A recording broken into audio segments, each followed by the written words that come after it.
ان الحمدللہ والصلاۃ والسلام علی سید الانبیاء والمرسلین وعلی آلہ الطیبین الطاہرین وعلی اصحابہ المہدی۔ السلام علیکم ورحمۃ اللہ وبرکاتہ۔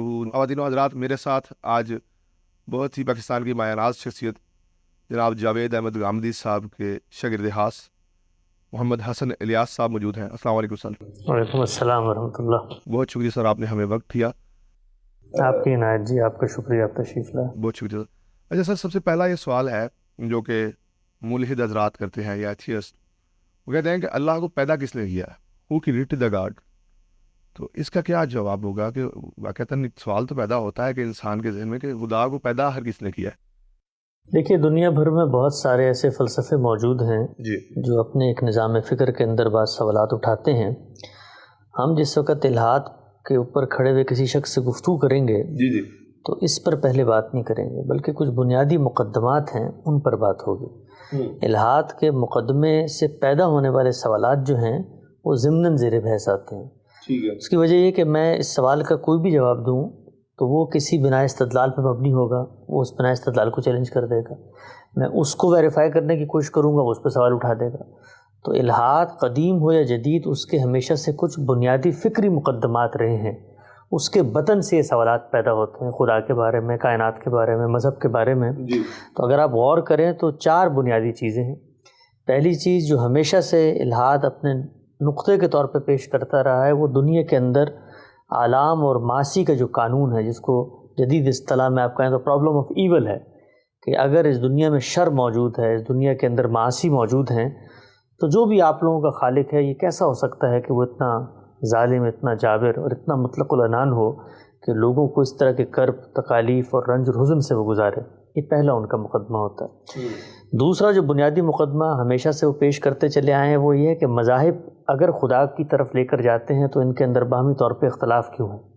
یعنی اختلاف مذہب اصل میں وہ بنیاد بناتا ہے ان کے سامنے کہ یہ کوئی مافوق البشر چیز نہیں ہے، یہ انسانوں ہی کی کارستانی ہے جس کی وجہ سے اس کے اندر اختلافات آ گئے۔ 2 نئے مقدمات ہیں جو جدید دور کی پیداوار ہیں۔ اس میں سے پہلا مقدمہ سائنس کی کچھ ترقی اور جدید ایجادات نے ان کو دے دیا، مثلا نظریہ ارتقاء ہے، اس سے وہ کچھ انسانی حیات کی توجیہ کرتے ہیں۔ اسی طریقے سے خود مذہبی مقدمات کے اوپر جدید جو سوشل سائنسز کے اندر ارتقاء ہوا ہے، انہوں نے کچھ معاشی اقدار پیدا کی ہیں، معاشرتی اقدار پیدا کی ہیں، اس طرح سے اخلاقی کچھ ضابطے پیدا کیے ہیں۔ تو اس کی روشنی میں مذہبی مقدمات یا مذہبی قانون کے اوپر ان کی تنقید ہے۔ تو یہ 4 پہلو ہیں جو کبھی بھی الحاد کے اوپر کھڑا ہوا کوئی شخص ہے تو اس کے ساتھ زیر بحث آئیں گے۔ جب وہ ان 4 پہلوؤں پہ میں اس کو قائل کر لوں گا تو اس کے بعد میرا خدا زیر بحث آئے گا۔ وہ خدا پھر وہ خدا نہیں ہوگا جس طرح میز کرسی کے بارے میں مجھ سے سوال کرتا ہے، یہ تو مخلوق ہے، میرا خدا تو مخلوق نہیں ہے۔ یہ بالکل بات ہے۔ تو جس چیز کو آپ پہلے مخلوق قرار دے رہے ہیں، میں تو اس پورے مقدمے پہ آپ سے بات کروں، اور ہماری یہ بھی انشاءاللہ کوشش ہے اپنے استاد کے ساتھ اس کے اوپر ایک مکمل سیریز کرنے کا ارادہ ہے الحاد کے اوپر۔ اس کا آپ علمی فکری مقدمہ، اس کا یہ مقام تو نہیں ہے کہ میں پیش کروں، وہاں آپ سن سکتے ہیں، لیکن میں صرف یہی کہوں گا ان لوگوں سے کہ جو ملحدین کے ساتھ گفتگو کرنا چاہتے ہیں، اس کی کوئی ضرورت نہیں ہے کہ آپ ان کے اس طرح کے جو سوالات ہیں کہ خدا ہے تو ثابت کرو، دکھاؤ ہمیں کہاں پر ہے، اس کو کس نے بنایا ہے۔ کچھ بنیادی مقدمات ہیں جن سے ان کے سوالات پیدا ہوتے ہیں، وہ اگر حل ہو جائیں گے تو میرا خدا آپ سے آپ ثابت ہو جائے گا۔ بہترین ہو گیا سر۔ اچھا سر، ایک اور سوال ہے، خدا کو ہماری عبادت سے کیا لینا؟ یہ سوال مجاہدین کی جانب سے کیا جاتا ہے کہ اگر خدا ہے بھی تو اس نے ہمیں پیدا کیا، اس دنیا میں چھوڑ دیا، اب اس کی عبادت ہی کیوں کرنی ہے؟ اس کا جواب تو میرا خدا دے گا۔ اچھا، یعنی اگر ملحدین کو اس پر کوئی سوال پیدا ہوتا ہے تو وہ سوال تو مجھے پیدا ہونا چاہیے نا، جو خدا کو مان رہا ہے، مجھے تو پیدا نہیں ہو رہا۔ بالکل درست۔ تو ان کا تو یہ مسئلہ نہیں ہے کہ اس معاملے میں وہ فکر کریں، ہم خدا کے ماننے والے ہیں، ہم نے خدا کو دریافت کیا ہے، خدا ہماری فطرت کے اندر موجود ہے، اس کے بعد اس دنیا کے اندر انبیاء کی خبر نے ہمیں متعارف کرا دیا ہے۔ جب اس نے متعارف کرایا ہے تو اس خبر نے اس چیز کو بیان کر دیا ہے کہ وہ خبر صادق کی خبر ہے، اور جو خبر ہے ہم نے جب اس کو ویریفائی کیا تو اس نے واضح کر دیا کہ یہ انسان کی خبر نہیں ہے۔ تو میرا خدا پر اعتماد ہو گیا، میں مان گیا کہ یہ خدا کی خبر ہے۔ اس کتاب نے دلائل پیش کیے کہ خدا کی خبر ہے، جو دلائل پیش کیے اس کو میں نے علمی عقلی طور پہ ویریفائی کر لیا۔ وہ اس وقت موضوع نہیں ہے میرا کہ میں وہ بیان کروں کہ وہ کیا دلائل ہیں، لیکن جب اس نے بیان کر دیے تو اب یہ میرا اور خدا کا معاملہ ہے. خدا مجھے کہے الٹا لٹک جاؤ، میں الٹا لٹکوں گا. مولدین کو کیا اعتراض ہے؟ ٹھیک ہوگا. خدا مجھے کہے تم بھوکے رہو، 1 سال بھوکے رہو، میں بھوکا رہوں گا. تو میرا خدا مجھ سے چاہتا ہے، میرا خدا کیوں چاہتا ہے، اس کا سوال میں مولدین کو نہیں دوں گا جواب. میں مومنین اگر مجھ سے سوال پوچھنا چاہتے ہیں تو ان کو خدا کی طرف سے بات بتا دیتا ہوں کہ جس طریقے سے اس دنیا میں ہم آتے ہیں تو ہمارے رشتے ڈیولپ ہوتے ہیں. ماں سے رشتہ ہے، باپ سے رشتہ ہے. کیا کبھی کسی مرید نے سوال کیا ہے کہ ماں کو سلام نہیں کرنا چاہیے؟ ماں کو کیا ضرورت ہے سلام کرنے کی؟ یا باپ کے سامنے جھکنا نہیں چاہیے، باپ کی اطاعت فرما برداری نہیں کرنی چاہیے، یا استاد کی عزت و تکریم نہیں ہونی چاہیے؟ یا معاشرے میں آپ نکلتے ہیں، اولو الامر موجود ہیں یہاں پہ، ٹریفک سگنل پہ آپ کو کانسٹیبل روکتا ہے تو وہ مولدین نہیں روکتے اس کے اوپر. دنیا کے اندر آپ کے جو تعلقات ہوتے ہیں ان سے بعد رشتے پیدا ہوتے ہیں. تو خدا ہمارے لیے اسی طریقے سے ایک زندہ رشتہ ہے. ان کے لیے نہیں ہے تو ان کو اس بات میں پرابلم محسوس ہوتی ہے. میرے لیے زندہ رشتہ ہے، جیسے میرا باپ ہے اس طرح وہ کائنات کا باپ ہے، پالنہار ہے، پروردگار عالم ہے. وہ مجھے یہ کہتا ہے کہ یہ میری ضرورت نہیں ہے، یہ تمہاری ضرورت ہے کہ تم اپنے رب کے ساتھ تعلق کا اظہار کرو. یہ اخلاقی تقاضا ہے. اخلاقیات کس چیز کا نام ہے؟ اخلاقیات نام ہے ادائے حقوق کا، جس کا جو حق ہے وہ ادا کیا جائے.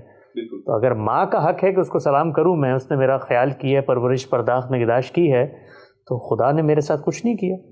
تو مولدین کو اگر یہ سوال پیدا ہوتا ہے تو پہلے وہ اس بات کو سمجھیں کہ ہمارا ایک حی و قیوم خدا ہے. ہم اس کے بارے میں تصور رکھتے ہیں کہ اس نے یہ رام کی لیلا نہیں بنائی، یہ کھلنڈرے کا کھیل نہیں بنایا، یہ رائی کا غلہ نہیں بنایا اور بنا کے ہمیں چھوڑ نہیں دیا رل ٹپ. یہ آپ سے آپ نہیں چل رہی، بلکہ اس میں حی اور قیوم خدا ہے، وہ موجود ہے. اس کے ساتھ میں نے اپنے رشتے، اپنے تعلق کا اظہار کرنا ہے. اسی کا نام عبادت ہے. ماشاء اللہ سر. اچھا سر، ایک سوال آپ کے غامدی صاحب کے نظریات کے بارے میں کرنا چاہوں گا. کہا جاتا ہے کہ غامدی صاحب اپنی مرضی کی احادیث لے دیتے ہیں. باقی حدیث جو کہ جیسے کہ امام زمانہ کے بارے میں کہا جاتا ہے کہ امام مہدی آئیں گے، حضرت عیسیٰ زندہ ہیں، آسمانوں کی طرف اٹھا لیے گئے، اس پہ امت کا اجماع بھی ہے. یہ سارے معاملات جب غامدی صاحب کے سامنے پیش کیے جاتے ہیں تو وہ کہتے ہیں جی بات گول کر جاتے ہیں. میں نہیں کہہ رہا، اعتراض کرنے والے کہتے ہیں کہ وہ بالکل بات گول کر جاتے ہیں اور بات کو اس طرف لے جاتے ہیں جس طرف نہیں لے کے جانا چاہیے. یعنی وہ اجماع پہ بھی ایک عجیب سی دلیل دے دیتے ہیں، باقی معاملات پہ بھی حدیث پہ آ کے بھی وہ کہتے ہیں یہ روایات کا سہارا لینے کی کیا ضرورت ہے. یہ معاملات، یہ کیا بات ہے کہ کیوں انہیں منکرین حدیث بھی کہا جاتا ہے، اور اس چیز کا اعتراض کا کیا جواب ہے آپ کے پاس؟ جی دیکھیے، اس وقت جو ہمارے ہاں موجود مذہبیت ہے وہ ابتلا کے دور سے گزر رہی ہے. گزشتہ 200 برس اس خطے کے اندر استخلاص وطن کی تحریکیں تھیں. شاملی کے جہاد سے لے کے ریشمی رومال کی تحریک تک علماء نے جو نسل پیدا کی ہے اس وقت، اور وہ دین اور مذہب کی فکری اور روایتی ترجمان بن کے ہمارے معاشرے میں موجود ہے، وہ اپنی تراث سے واقف نہیں ہیں، اپنی علمی روایت سے واقف نہیں ہیں، اپنے اسلاف، اپنے اکابرین سے واقف نہیں ہیں، وہ ان کی کتابوں سے واقف نہیں ہیں، کس طریقے سے خود مذہبی علم کے اندر ارتقاء ہوا اس سے واقف نہیں ہیں. تو یہ عدم واقفیت ہے جس کی بنیاد پر اس طرح کے سوالات پیش کیے جاتے ہیں. 3 خرابیاں ہیں اس سوال میں. پہلی چیز یہ ہے کہ غامدی صاحب کوئی بھی حدیث اپنے شوق سے نہ لیتے ہیں نہ شوق سے رد کرتے ہیں. دوسری خرابی اس میں یہ ہے کہ یہ حدیث رد کرنا اور حدیث لینا گویا یہ اپنی ذات کے اندر کوئی غیر محمود بات ہے. اور تیسری چیز یہ ہے کہ ہمارا جو بھی فکری پیراڈائم ہے اس کے اندر روایت کی قبولیت اصلاً پیش نظر ہے، روایت کی تردید پیش نظر ہی نہیں ہے. میں تینوں چیزوں کی مختصر وضاحت کر دیتا ہوں.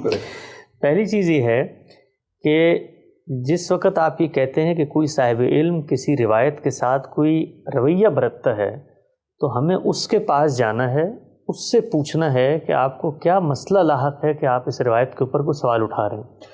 تو غامدی صاحب نے اپنی کتاب میزان میں مبادی تدبر حدیث کے عنوان سے ایک پورے کا پورا باب قائم کیا اور اپنے اصول حدیث وضع کیے ہیں. وہ بتایا ہے کہ جی کیا وجہ ہے میرے نزدیک حدیث کو کیسے دیکھا جائے گا. تو یہ شوق کی بات تو ختم ہو گئی، اس لیے کہ ایک بندے کے اصول ہیں، ان اصولوں کو آپ ریفیوٹ کریں گے. اصول ہمیشہ 2 چیزوں پر مبنی ہوتے ہیں، یا وہ نص پر مبنی ہوں گے یا علم و عقل کے مسلمات پر مبنی ہوں گے. تو غامدی صاحب نے جو وہاں پر 7 اصول بیان کیے ہیں وہ نصوص اور علم و عقل کے مسلمات میں. میں مثال دیتا ہوں آپ کو. تو وہ اصول انہوں نے اپنی کتاب میں بیان کیے ہیں. مثلا آپ اس میں سے دیکھیے بنیادی نقطہ جو ہے، اور ان اصولوں میں ان میں اور جو ائمہ جرح و تعدیل ہیں، ہمارے محدثین ہیں، ان میں ادنا فرق نہیں ہے. مثلا وہ بھی یہ کہتے ہیں کہ کوئی بھی روایت آپ کے سامنے پیش کی جاتی ہے تو کچھ چیزیں ہیں جو اس کے متن کے بارے میں دیکھی جائیں گی، کچھ چیزیں ہیں جو اس کو روایت کرنے والا راوی اس کے بارے میں دیکھی جائیں گی. مثلا وہ یہ بتاتے ہیں کہ جو متن آپ کے سامنے پیش کیا جا رہا ہے وہ قرآن و سنت کے خلاف نہ ہو. وہ یہ بتاتے ہیں جو متن آپ کے سامنے پیش کیا جا رہا ہے وہ علم و عقل کے مسلمات کے خلاف نہ ہو. جو پیش کرنے والا آدمی ہے اس کو ثقہ ہونا چاہیے، اس کی عدالت کو ثابت ہونا چاہیے، اس کو آنیسٹ ہونا چاہیے، اسی طریقے سے سلسلہ صنعت میں تصاعد ہونا چاہیے، اس کا حافظہ درست ہونا چاہیے. تو یہ اصول انہوں نے بیان کیے ہیں. اب قرآن کے 4 کارنرز میں رکھ کے روایت کو دیکھا جائے گا تو کسی جگہ پر اگر کسی صاحب علم کو یہ محسوس ہوتا ہے کہ قرآن کے 4 کارنرز کو چیلنج کر رہی ہے تو یہ اصول جن لوگوں نے اس زمانے میں بنایا تھا ان کو یہ مشکل درپیش نہیں آئی ہوگی. بالکل انہوں نے بھی یہی کام کیا، آخر اصول وضع کیا تو کوئی وجہ ہوگی نا. جی بالکل. تو یہ اصول ہیں جن کے اوپر وہ فیصلہ کر رہے ہوتے ہیں. آپ ان اصولوں پر گفتگو کریں، اور گفتگو پھر ہم سے نہیں ہوگی، ان اصولوں پر گفتگو اصل میں ان ائمہ جرح و تعدیل سے اور محدثین کی اس ابتدائی روایت سے ہوگی، بلکہ اس سے آگے بڑھ کے صحابہ کرام سے ہوگی جنہوں نے اس اصول کی بنیاد خود دین کے ماخذ سے پیش کی ہے. ان سے جا کے گفتگو کرنی پڑے گی اور پوچھنا پڑے گا جی آپ نے کیوں اصول بنایا کہ قرآن کے خلاف نہ ہو. دوسری چیز کو دیکھیے، یہ جو رد اور قبول کا کام ہوتا ہے یہ مسلمانوں کی علمی روایت کا آغاز اس سے ہوا ہے. یعنی خود رسول اللہ صلی اللہ علیہ وسلم کے دور میں مختلف مراحل سے یہ معاملہ گزرا ہے. حدیث کیا ہے؟ آپ صلی اللہ علیہ وسلم کی سیرت و سوانح، آپ کے علم و عمل کی روایت، آپ کے زمانے کا تاریخی ریکارڈ. آپ نے خود اس کے بارے میں مختلف رویے اپنائے ہیں. ایک زمانہ آیا آپ نے یاد دلوں کو بولیں، لکھیں، آگے بیان کریں. پھر ایک وقت آیا آپ نے لکھنے پہ سختی سے پابندی عائد کر دی، بولنے کو جاری رکھا. یہی معاملہ صحابہ کرام کا تھا. بعض لوگوں نے نسخے رکھے ہوئے تھے ان کو انہوں نے ختم کر دیا، بعض لوگوں تو یہ سارا کا سارا رد و قبول کا کام وہاں پہ ہو رہا ہے. پھر جو روایت دوسری تیسری صدی ہجری میں پیدا ہوئی جنہوں نے لاکھوں روایتوں میں سے انتخاب کیا تو وہ رد و قبول ہی تو ہو رہا ہے. تو رد و قبول علم کی دنیا میں یہ کوئی منفی چیز نہیں ہے. یہ آج کل ہمارے ممبر پہ بیٹھ کے لوگ جو ہے اس کو بیان کر دیتے ہیں. یہ ہمارے جو علم کی روایت ہے امام شافعی سے لے کے ابو حنیفہ تک، یہ آپس میں اگر سب کے سب روایات پہ متفق ہوتے ہیں تو ان کی فقہیں الگ الگ ہوتی. ہر ایک کے ہاں اصل میں یہی بحث ہے کہ جی میرے ہاں یہ روایت قابل قبول نہیں ہے اور اس کی وجہ سے معاملہ ہو جاتا ہے. اور آخری بات میں ضمن میں عرض کر دیتا ہوں کہ ہمارے اوپر جو لوگ عام طور پہ یہ کہتے ہیں جی فلاں روایت کو نہیں مانتے، انہوں نے پڑھا ہی نہیں ہے. ہمیں جس طرح میں نے عرض کیا کہ ابتلا کا دور ہے، نہ فرصت ہے پڑھنے کی، نہ فرصت ہے چیزوں کو دیکھنے کی. ایک ایک روایت کے اوپر برس ہا برس کی محنت ہے، اس کے اوپر اشرے لگے ہیں غور و فکر کرتے ہوئے. اور کہیں پر اگر توقف کا معاملہ اپنایا ہے، روایت سمجھ میں نہیں آ رہی تو پھر اس کو حل کر کے دکھایا ہے. انہیں کو دیکھ لیں، ہم نزول مسیح کی روایات کو دیکھ لیں، امام مہدی کی روایات کو دیکھ لیں، ان میں سے کوئی بھی روایت ہمارے یہاں رد نہیں ہوتی. یہ سب روایات ہمارے ہاں قابل قبول ہیں. اور جب یہ قابل قبول ہیں تو ہم ان کے بارے میں بتاتے ہیں کہ ان کی توجیہ ہماری نظر میں کیا ہے. تو اب گفتگو اس توجیہ کے اوپر ہوگی، رد و قبول کی بحث تو ہوگی. ٹھیک ہو گیا، ٹھیک ہو گیا. اچھا سر، ایک اور بڑا الزام لگایا جاتا ہے کہ حامدی صاحب نے کہا جی شاہ اکبر کے حوالے سے کہ حامدی صاحب نے کہا جی شاہ اکبر جو ہیں وہ کسی امتی نبی کے قائل تھے، کمالات نبوت پہ بھی بات کی. اور یہ بھی تاثر جاتا ہے کہ غامدی صاحب ممکنہ طور پہ کسی امتی نبی یا ذلی نبی یا بروزی نبی کے قائل ہیں. تو کیا ختم نبوت پہ آپ کا کوئی ایسا عقیدہ ہے کہ کوئی مزید نبی کوئی جو اعلان نہیں کرے گا لیکن وہ نبی ہوگا، یا اس میں کمالات نبی ہوں گے، نبوت ہوں گے، یا کوئی اس طرح کا معاملہ ہے؟ یہ اگر گفتگو آپ کر رہے ہیں مجھ سے تو اس کا مطلب یہ ہے کہ وہ لوگ جو اس طرح کی بات کرتے ہیں وہ شاید ہم سے واقف ہی نہیں ہیں. یعنی ہماری تو پوری کی پوری بحث و تصوف پہ تنقید ہو، یا وہ احمدیوں پر تنقید ہو، یا جس کا آپ نے نام لیا بزرگ ہستی کا ان کے اوپر کچھ ہماری تنقیدات ہوں، وہ تو ہیں ہی اس وجہ سے کہ ختم نبوت کا جو عقیدہ قرآن مجید میں بیان ہوا ہے یہ چیزیں اس کے منافی جاتی ہیں. یعنی ہم تو اس کے 180 ڈگری دوسری جگہ پہ کھڑے ہوئے ہیں. ہمارا تو اصرار یہ ہے کہ رسول اللہ صلی اللہ علیہ وسلم کے بعد یہ حیثیت کسی کو حاصل نہیں ہو سکتی. کسی ذلی نبی کو نہیں ہو سکتی، کسی بروزی نبی کو نہیں ہو سکتی، کسی شخص کو نہیں ہو سکتی جو آنسوئے افلاک جھانک کر اللہ تعالیٰ سے ربط اور اس کی حقیقت کو جاننے کی کوشش کرتا ہے. ان صوفیاء کو نہیں ہو سکتی جن کی کمر خم پڑ جاتا ہے کہ اللہ تعالیٰ کا شعور ان کو ان کے حقیقی صورت میں نہیں حاصل ہو سکا. تو ہم تو اس سے بالکل مختلف جگہ پہ کھڑے ہوئے ہیں. غامدی صاحب کا تو پورا لٹریچر صفحہ صفحہ پامال مضمون ہے اس کا. تو ہم جب یہ باتیں کر رہے ہوتے ہیں لوگوں کو تو یہ بتا رہے ہوتے ہیں کہ اس وقت جو تمہیں قریب عہد کے اندر یہ گمراہیاں نظر آ رہی ہوتی ہیں اس کی بھی اپنی فکری بنیادوں کو جانو، وہ خود تمہاری اپنی روایت کے اندر کہیں نہ کہیں مل جاتی ہیں. تو اگر اس کو ختم کرنا ہے تو پھر اصل پر بات کرو، اس پر تنقید کرو، وہ ختم ہوگی تو یہ آپ سے آپ ختم ہو جائے گی. ماشاءاللہ، بہت بہترین جواب. اچھا، ایک اور بہت اہم سوال ہے، اور وہ یہ ہے کہ موجودہ دور میں سر ایک جو واقعات ہیں وہ بہت زیادہ ڈسکس کیے جاتے ہیں. غامدی صاحب سے بھی اکثر سوال کیا جاتا ہے بنو امیہ کے بارے میں، خصوصاً جو جناب معاویہ اور حضرت علی کے درمیان جو ہوا، مفاضلہ ہوا، جو بھی معاملات ہوئے، جنگ ہوئی، اس پہ آ کے غامدی صاحب بالکل ہی ایک سائڈ لے لیتے ہیں. وہ کہا جاتا ہے کہ بنو امیہ کو بالکل ہی جو ہے پروانہ دے دیتے ہیں کہ ٹھیک تھے، وہ جو بھی معاملہ تھا ان کی نیت ٹھیک تھی. لیکن دوسری طرف احادیث میں دیکھیں تو حدیث عمار ایک بہت بڑی حدیث ہے جو کہ باقاعدہ طور پہ کہتی ہے کہ وہ باغی گروہ تھا، اور پھر محدث حق دہلوی نے بھی لکھا کہ وہ لالچ خلافت میں تھے. اس معاملے میں کیوں غامدی صاحب اس طرح کرتے ہیں کہ وہ بالکل ہی بنی امیہ کی حمایت کر دیتے ہیں، انہیں بالکل ٹکٹ دیتے تھے جی ٹھیک ہے جی وہ ٹھیک ہے مسئلہ. جی غامدی صاحب نے اس پر بڑی تفصیلی گفتگو کی ہے، تاثراتی گفتگو نہیں کی، اس پر 20 گھنٹوں پر محیط ان کی گفتگو ہے. انہوں نے بتایا ہے کہ انہوں نے اس چیز کو موضوع کیوں بنایا ہے. انہوں نے یہ بتایا ہے کہ جس وقت وہ بات کر رہے ہیں اس تاریخی قضیے کے اوپر تو کن کن چیزوں کو خود اس عہد میں جا کر سمجھنا ضروری ہے. انہوں نے یہ بتایا ہے کہ اس میں دونوں جو فریقین ہیں آپ ان کی جگہ پر کھڑے ہو کے ان کے موقف کو سمجھیں. انہوں نے یہ بھی بتایا ہے کہ آپ ماضی میں بیٹھ کر حاضر کو داخل نہیں کر سکتے اور حاضر میں بیٹھ کے ماضی کو داخل نہیں کر سکتے. انہوں نے یہ بھی بتایا ہے کہ جس وقت آپ لوگوں پر ورڈکٹ دے رہے ہوتے ہیں، فتوے لگا رہے ہوتے ہیں اور اخلاقی نوعیت کے ہوتے ہیں کہ فلاں خائن تھا، فلاں غاصب تھا، فلاں جابر تھا، تو اس کے لیے آپ کے پاس کوئی قطعی دلیل ہونی چاہیے، آپ اللہ کے مسئول ہوں گے. انہوں نے یہ بھی بتایا ہے کہ جس زمانے میں یہ ہدایت دی گئی تھی اور اس پر اگر صحابہ کرام سے عمل نہیں ہو سکا تو خود دین اور شریعت کے اندر ایسی کون سی گنجائشیں موجود ہیں جن کی وجہ سے انہوں نے یہ کام کیا. تو یہ ساری چیزیں ہمارے یہاں زیر بحث آئی ہیں. کسی فریق کی کوئی حمایت نہیں کی گئی، کسی فریق کی کوئی مخالفت نہیں کی گئی. جہاں انہوں نے بتایا ہے کہ جس وقت امرہم شورا بینہم کا جو اصول ہے اس پر عمل درآمد ممکن نہیں رہا، تو اللہ کے دین میں یہ رخصت موجود ہے کہ جب آپ کو جو اصل ہدایت دی گئی ہے اس پر عمل ممکن نہ رہے تو آپ متبادل راہوں کی طرف جاتے ہیں. ملوکیت اس سے پہلے کا ایک جس کو آپ کہتے ہیں آزمایا ہوا ذریعہ تھا. اس کے بعد وہ یہ بتاتے ہیں کہ اگر یہ کام انہوں نے غلط کیا تھا تو اس کے بعد یہ 1200 سال کی جو امت تھی انہوں نے کیوں کوئی سیاسی نظام نہیں بنایا. تو ان سارے پہلوؤں پر انہوں نے گفتگو کی ہے اور ساتھ ساتھ انہوں نے یہ بھی بتایا ہے کہ یہ آپ لوگ جو روایتیں پڑھ کے ایک دوسروں پہ فتوے لگاتے ہیں، وہ جو فریقین خود موجود تھے کہ انہوں نے یہ روایتیں پیش کی. اگر یہ روایت اس طریقے سے موجود تھی تو سیدنا علی کو کیا ضرورت تھی تحکیم کی؟ یعنی گویا انہوں نے باغیوں کے ساتھ مل کر اللہ کے پیغمبر نے ان کو بشارت دی ہے کہ بھئی تم حق پر ہوگے، اور وہ یہ ہمت نہیں دکھا رہے کہ وہ حق پر اللہ کے نبی کی اس تھپکی کے بعد کھڑے ہونے کے بجائے وہ کہہ رہے ہیں آؤ بیٹھو مجھ سے مذاکرات کرو، بات چیت کرو. تو انہوں نے کبھی اس کو اس طریقے سے پیش کیا. میں اس وقت روایت پہ گفتگو نہیں کر رہا، روایت پہ ہمارا ایک نقطہ نظر ہے اور اس کو نقطہ نظر کو ہم تفصیل سے اپنی جگہ پر بیان بھی کرتے ہیں اور بیان مستقبل میں بھی کرتے رہیں گے. اور اس میں جو باتیں بیان ہوئی ہیں اس پر بھی ہماری ایک رائے ہے. یعنی ہم اس کو اس معنی میں نہیں لیتے جس معنی میں لیتے ہیں، بلکہ ہم تو اس کو سیدنا امیر معاویہ کی برات کی روایت قرار دیتے ہیں. ہم یہ سمجھتے ہیں کہ اللہ کے پیغمبر نے یہ بتایا ہے کہ عمار کو یہ لوگ قتل نہیں کریں گے، باغی لوگ قتل کریں گے. آپ اس لحاظ سے لیتے ہیں کہ وہ باغی کوئی اور تھے، باغی کوئی اور تھے، اور وہ باغی اصل میں الفیع الباغیہ ہے. یہ تفصیلی گفتگو کا چونکہ علمی گفتگو کا اس طرح موضوع نہیں ہے. میری ایک بڑی تفصیلی ویڈیو آ رہی ہے، لوگ اس لیکن آج تھوڑی سی میری ویڈیو میں بھی تھوڑا میں اس کو وہاں پر بہت تفصیل سے زیر بحث لا رہا ہوں. اس میں عربیت ہے، یہ عربی جو ہے یہ چربی گھلا دیتی ہے، اس میں بڑے مسئلے مسائل ہوتے ہیں، گھر پہ بیٹھ کے زبان بنائی نہیں جا سکتی. تو الفیع الباغیہ ہے اور یہ الف لام عہد کا ہے، اور اس سے مراد ہیں وہ لوگ جنہوں نے اس فتنے کی ابتدا کی تھی. یہ وہی باغی گروہ ہے جو دونوں فریقین میں موجود تھا. یہ وہی باغی گروہ ہے جس نے سیدنا عثمان کا قتل کیا تھا. تو ہم تو اس روایت کو سیدنا امیر معاویہ کی برات کی روایت سمجھتے ہیں. اس پر تفصیلی نقطہ نظر میں اپنی جگہ پر انشاءاللہ پیش کروں گا، لیکن میں اس وقت صرف یہ بتانا چاہ رہا ہوں کہ لوگ عام طور پہ جو یہ کہتے ہیں کہ جی ان کے یہاں ایک رائے قائم ہو گئی، ایک تاثر قائم ہو گیا، اتنے کچے مکان نہیں بناتے غامدی صاحب. ٹھیک ہو گیا.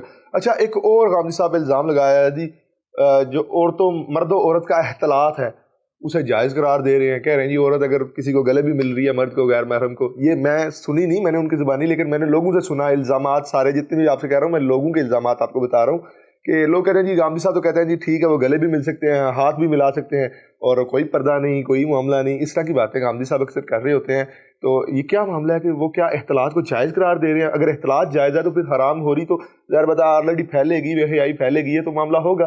ظاہر بات جب مرد و زن کو آزاد چھوڑ دیا جائے گا تو ظاہر بات وہ معاملات تو آگے زنا کی طرف جائیں گے، بدکاری کی طرف جائیں گے. تو یہ کس طرح ہے؟ جی دیکھیے ہر فکر مختلف اسٹیجز سے گزرتی ہے اور جب بھی کوئی نقطہ نظر سامنے آتا ہے تو اس میں ابتدا میں یہی کچھ ہوتا ہے جو آپ نے بیان کیا. لوگ لیبل کرتے ہیں، لوگ فتوے لگاتے ہیں، لوگ لوگ باتوں کو ڈسٹارٹ کرتے ہیں اور لوگ اسی طریقے سے غلط مواقف لوگوں سے منسوب کر دیتے ہیں. اس سے جو مقصد ہوتا ہے وہ یہ کہ عوام میں ان کے خلاف لوگوں کو متباہش کیا جائے، ان کو ڈسکریڈٹ کیا جائے، ان کی کریڈیبلٹی کو سوال اٹھایا جائے. دور ہوتا ہے، فکر پہ گزرتا ہے. ہم لوگ بھی آج سے 10-15 سال پہلے اس سے گزرنا شروع ہوئے، لیکن اب وہ دور گزر چکا ہے اور اب یہ بات چلے گی نہیں. اس کی وجہ یہ کہ غامدی صاحب کا جو کچھ مٹیریل ہے، جو کچھ لٹریچر ہے، جو کچھ مواد ہے، وہ چھپا ہوا موجود ہے، وہ چھپا ہوا نہیں ہے۔ ٹھیک ہے، ہم نے اپنے ان تمام کے تمام جو اعتراضات لوگ بالموم اٹھا رہے ہوتے ہیں، 23 کے قریب یہ بنتے ہیں، اس پر ایک بڑی تفصیلی نشست ہم نے کی ہے۔ غامدی صاحب سے خود پردے کے اوپر یہ مرد و زن کا اختلاط کہی ہے، کو 12 گھنٹے کی گفتگو ہے، اس میں قرآن مجید کے تمام مقامات، تمام روایتیں اور جو کچھ ماضی کی علمی روایت میں اس حوالے سے کہا جاتا تھا اس پر اپنا تفصیلی موقف پیش کر دیا ہے۔ لوگ جو سننا چاہتے ہیں اس کو سنیں، اور جو الزام لگانا چاہتے ہیں ان کو سنانے کا ہمیں شوق نہیں ہے۔ ٹھیک ہو گیا۔ اچھا سر، ایک اور میرا اپنی ذاتی نوعیت کا یہ سوال ہے، اور یہ میرا ہی سوال ہے کہ غامدی صاحب کی میں ایک ویڈیو سن رہا تھا، وہ کہہ رہے تھے کہ خانقاہ کا ادارہ بڑا ضروری ہے، یہ ایک نفسیات کا ادارہ ہے، مذہبی کے ہٹا کے وہ کہہ رہے تھے کہ ایک نفسیات کا ادارہ ہے۔ میں کیونکہ ایک خانقاہ کا سجادہ نشین بھی ہوں، تو مجھے بڑی وہ ان کی بات جو ہے بھائی، میں شروع سے اسی معاملے میں سوچتا آیا ہوں کہ یار ہم جو لوگوں کو تسلی دیتے ہیں، یہ تو وہ سائیکیٹرسٹ بھی کر رہے ہوتے ہیں۔ یورپ میں تو باقاعدہ طور پہ اب وہ سائیکیٹرسٹ نے باقاعدہ ایک ادارے بنائے ہوئے ہیں، ان کے اسسٹنٹ بیٹھے ہوتے ہیں، وہ لوگوں کو تسلیاں دیتے ہیں، لوگ ان کو جا کے باتیں سناتے ہیں، روتے ہیں، اور اسی وجہ سے خودکشیوں کی تھوڑی سی جو پرسنٹیج ہے وہ کم ہوئی۔ تو ہمارے ہاں یہ ادارہ موجود تھا، تو آپ تو تصوف کے انتہائی نقد تھے، یہ تصوف کے بغیر کس طرح خانقاہ کو ہم چلائیں گے؟ پھر ظاہر بات ہے ہم شروع سے لے کے تصوف کے حساب سے چل رہے تھے، تو میں اگر خانقاہ کو تصوف کے بغیر لے کے چلتا ہوں تو کیسے لے کے چلوں گا؟ میں کیا بولوں گا کہ میں کیا ہوں؟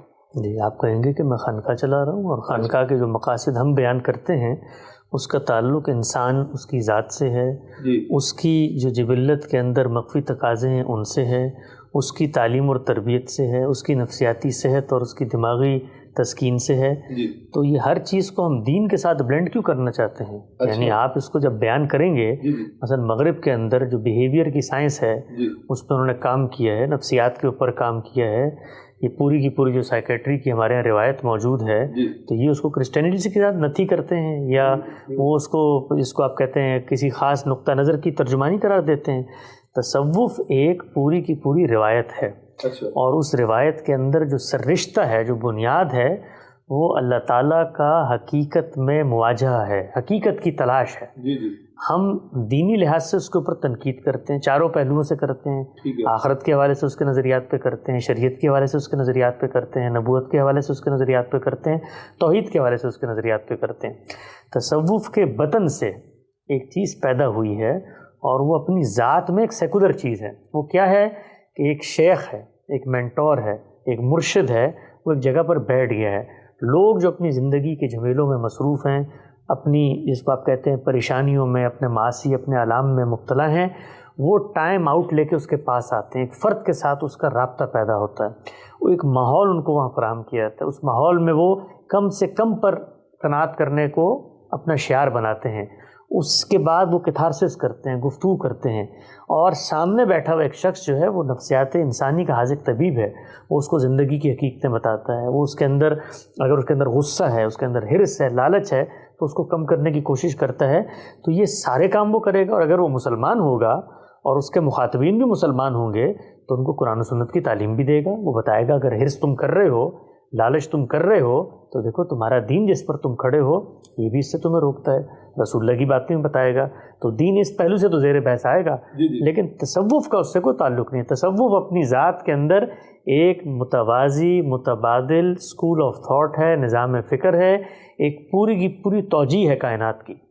تو ہم جب بات کرتے ہیں خانقاہ کی تو اس کا مقصد یہ ہوتا ہے کہ وہاں پر علماء بیٹھیں یا غیر علماء بیٹھیں، اس سے فرق نہیں پڑتا، کچھ لوگ ہوں وہاں پر، لوگ جائیں۔ ایک ادارہ ہمارے یہاں بن چکا ہے، جو تاریخ ہوتی ہے، ہسٹری ہوتی ہے، وہ بڑا دوام فراہم کرتی ہے نظریات کو۔ تو خانقاہ جو ہے وہ آج ہم پیدا کرنے کے لیے نہیں اٹھے، ہمارے یہاں خانقاہوں کی ایک روایت ہے، موجود ہے۔ جب موجود ہے تو اس کے اندر کیسے بہتری کے کام کر سکتے ہیں، وہاں پر یہ بیعتیں لینا، وہاں پر ان کو جس کو کہتے ہیں قلب جاری کرنا، اس کے بعد فنا فی الشیخ کر کے فنا فی الرسول کر کے فنا فی اللہ کرنا، یہ پوری کی پوری جو ہمارے یہاں سلاسل ہیں، چشتیہ، قادریہ، سہروردیہ، نقشبندیہ، اس کو ہم دینی لحاظ سے جائز نہیں سمجھتے۔ البتہ وہاں پر ایک ماڈل موجود ہے، اس ماڈل کو انسانیت کی خدمت کے لیے استعمال کرنا چاہیے، اور خود غامدی صاحب نے آج سے کوئی 50 سال پہلے اپنے ادارے کے جب اہداف و مقاصد لکھے ہیں تو اس کے اندر اس چیز کو بیان کی۔ اچھا، خانقاہ کے مقاصد کو بھی بیان کیا۔ اچھا، ایک اور حضور بہت زیادہ انتہا پسندی ہمارے ملک میں، میرا یہ سوال تھا کہ غامدی صاحب کے نظریات کے، آپ کا جو اسکول آف تھاٹ ہے اس کے لحاظ سے جو بھی شخص کوئی گستاخی کرتا ہے اہل البیت کی، یا معاذ اللہ رسول اللہ کی، یا صحابہ کرام کی، تو کیا اس کی سزا موت ہے؟ یہ تو ہمارے جلسوں جلوسوں میں، میں کیونکہ پیر ہوں، بریلوی مکاتب فکر سے تعلق رکھتا ہوں، تو ایک خاص جماعت، میں نام نہیں لوں گا کسی کا بھی، وہ باقاعدہ طور پہ نعرے لگوا رہتے ہیں جی من سبا نبی فقتلو، اور پھر اس کا نتیجہ یہ نکلتا ہے کہ جناب ایک عیسائی کوئی ایسی حرکت کرتا ہے تو پوری کی پوری بستی جلا دی جاتی ہے، اور ایون کہ وہ ڈر کے رہ رہے ہیں پاکستان میں، جو ہماری مائنورٹیز ہیں وہ بہت زیادہ اس کا شکار ہیں، اقلیتیں. تو یہ کہہ لیں کہ یہ کیسے واقعتاً ہے کوئی اس طرح کا معاملہ، اگر کوئی گستاخی کرتا ہے تو اس کا کیا حال ہے؟ اسے مار دیا جائے گا یا حکومت مارے گی یا کیا ہوگا؟ دیکھیے، جب میں کہتا ہوں نا کہ میں مسلمان ہوں، تو اس کا مطلب یہ ہوتا ہے کہ اس دنیا کے اندر ہدایت اور ضلالت کے بارے میں جو بھی نقطہ نظر ہے وہ ایک شخص مجھے پہنچائے گا. اس شخص کو اللہ تعالیٰ نے یہ بات بتا دی، اس کا نام ہے محمد رسول اللہ. میرے لیے دین کا ماخذ وہ ہے، آپ کے لیے بھی دین کا ماخذ بحیثیت مسلمان وہ ہونے چاہیے. دین کے حوالے سے جب بھی ہم کوئی رائے قائم کریں گے تو وہ محمد رسول اللہ صلی اللہ علیہ وسلم کی تصریح، تائید آپ کے اجراء کے بعد ہم تک پہنچتی ہے. ہم جب ان کی ہدایت کا جائزہ لیتے ہیں تو اس پوری ہدایت میں کہیں یہ بات بیان نہیں ہوتی کہ کوئی گستاخی کرے تو اس کو قتل کر دینا چاہیے. اس طریقے سے ہمارے یہاں بالعموم عام طور پہ بیان کیا جاتا ہے. یہ جو روایت بیان کی جاتی ہے، یہ روایت خود اپنی ذات کے اندر قابل تنقید ہے، اس کو ضعیف روایت ہے، اس کو قبول نہیں کیا گیا. اور پھر اس کے بعد قرآن مجید نے پورا کا پورا ایک ضابطہ دیا ہے، اور ساتھ ساتھ یہ بتا دیا ہے کہ دو ہی جرائم ہیں جن میں موت کی سزا دی جا سکتی ہے. ایک آپ کسی کا قتل کرتے ہیں، دوسرا فساد فی الارض. تو قرآن مجید بھی اس کو قبول نہیں کرتا، نہ صرف اس کو قبول نہیں کرتا بلکہ مثبت طور پہ اس طرح کی کوئی سزا بیان نہیں کرتا. غامدی صاحب نے بڑا تفصیلی اس پر اپنا نقطہ نظر بیان کیا ہے. تو ان رسالت کی سزا، ان کی کتاب مقامات میں آرٹیکل موجود ہیں، اور اس کو آپ وہاں پڑھ سکتے ہیں. ہم نے یہ بھی وہاں پر سجیسٹ کیا ہے کہ اگر کسی شخص کو آپ توجہ دلاتے ہیں اور وہ اس کے بعد انتشار پھیلانے کے لیے اصرار کرتا ہے اس پر، تو خود قرآن مجید نے فساد فی الارض کے بارے میں ایک سزا بیان کی ہے. اس کا اطلاق اگر ملک کی پارلیمنٹ چاہے تو اس طرح کے جرائم پر کر سکتی ہے. بالکل درست ہو گیا. اچھا، اس کے علاوہ یہ میرا سوال تھا کہ موجودہ دور میں کچھ سوشل میڈیا پہ اس وقت مفتیان کرام یا کہہ لیں گے اسکالرس موجود ہیں جو کہ بہت زیادہ حدیث کا حوالہ دیتے ہیں، بخاری مسلم بخاری مسلم. اچھا، ایک عام انسان تو بہت زیادہ ان سے اٹریکٹ ہو رہا ہے. میں دیکھ رہا ہوں خصوصاً جو ہماری نوجوان نسل ہے وہ بہت زیادہ اٹریکٹ ہو رہی ہے. تو کیا وجہ ہے کہ غامدی صاحب کا مشن اس طرح ان کی طرف اٹریکٹ نہیں ہوئے؟ کیا وجہ؟ یہی وجہ ہو سکتی ہے کہ آپ نے قرآن و حدیث کا زیادہ حوالہ نہیں دیا، زیادہ تر آپ نے علم الکلام پہ بات کی، یا زیادہ تر آپ نے وہ ایک عقلی فہم پہ بات کی، تو اس وجہ سے آپ کا مشن اتنا زیادہ پاکستان میں نہیں گیا، بلکہ لوگوں کے ذہن میں ابھی تک آپ کے بارے میں وہی شک و شبہات ہے. اس کے بارے میں آپ کیا کہیں گے؟ دو پہلو ہیں دیکھیں آپ کی بات کے. مشن کہاں جاتا ہے کہاں نہیں جاتا، اس کا تعلق نہ ہم سے ہے نہ ہماری فکر سے، اس کا تعلق اللہ تعالیٰ سے. اللہ تعالیٰ کسی مشن کو قبولیت دینا چاہتے ہیں دے دیں، اس مشن کو کسی آزمائش سے گزارنا چاہتے ہیں گزار دیں، اس مشن کو ناکام کرنا چاہتے ہیں ناکام کر دیں. ہم حقیر عاجز بندے ہیں اور اپنے فہم اپنی فکر کی حد تک چیزوں پر غور کرتے ہیں. ہم نے جب غور کیا تو اپنے وہ جو طالب علمانہ حاصلات تھے ان کو لوگوں کے سامنے پیش کر دیا. لوگ اس کو قبول نہیں کرتے، نہ کریں. لوگ اس کو قبول کرتے ہیں، فبہا، بڑی اچھی بات ہے. ہم اللہ کے سامنے پیش ہوں گے، اللہ ہم سے سوال کرے گا، ہم بتائیں گے جی یہ علمی فکری بنیادیں تھیں، اس کی بنیاد پر ہم نے اپنا نقطہ نظر پیش کر دیا. جہاں تک بات ہے اس کی کہ ہم کوئی اقلیت کے اوپر چیزوں کو پیش کرتے ہیں، تو غامدی صاحب نے ان کے سامنے جب یہ جملہ کہا گیا تو انہوں نے کہا کہ خدا کی لعنت ہو اس شخص کے اوپر جو اپنی عقل کی بنیاد پہ دین کو سمجھنا چاہتا ہے. ہم خبر کی بنیاد پہ دین کو سمجھتے ہیں. خبر پیغمبر کی خبر ہے.